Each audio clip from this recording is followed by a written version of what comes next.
আরে কখন আসলা তুমি? কবে আসলা? একটা রুম লাগবে। কোথেকে এসেছেন? আপনি কি একাই এসেছেন? জি। কেউ নেই? না।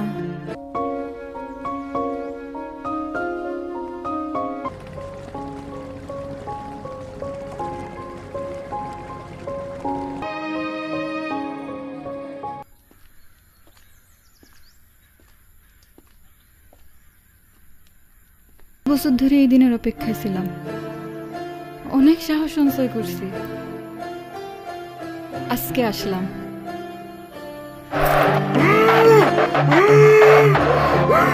হাত ছাড়েন, হাত ছাড়েন। আপনার মুখে হাজারবার এই কথা শুনছি আমি। আপনারে আমি ভালোবাসি না, আপনারে আমি ভালোবাসতে পারবো না, আমার ভাল লাগে না এইসব।